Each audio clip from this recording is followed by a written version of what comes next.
Soyez les bienvenus si vous nous retrouvez. Autour du monde se poursuit sur France 24. Voici les titres. Explosion à Doha. L'armée israélienne annonce donc avoir mené au Qatar une attaque contre de hauts responsables du Hamas. Des explosions ont été entendues à Doha. On va aller plus loin tout de suite avec Anne Corpet, chroniqueuse internationale. Anne, on vous retrouve. Cette attaque finalement d'Israël à Doha, elle est sans précédent. Oui, depuis le début de la guerre. Anne, vous restez avec nous. On va prendre tout de suite la direction de l'Iran pour retrouver notre correspondant sur place, Siavosh Ghazi. Siavosh, bonjour.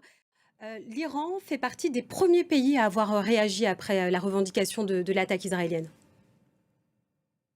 Absolument. Le porte-parole du ministère iranien des Affaires étrangères a condamné fermement. Siavosh Ghazi, correspondant France 24 à Téhéran, merci beaucoup pour ces précisions. On revient en plateau avec vous, Anne. Finalement, là, en plus de ce qui se passe là aujourd'hui à Doha, l'offensive continue sur le territoire palestinien. On a en ce moment donc un ordre d'évacuation qui a été donné pour Gaza City. Oui, il a été reçu ce matin par les habitants de la ville. Anne Corpet, journaliste internationale pour France 24. Merci beaucoup pour toutes ces précisions.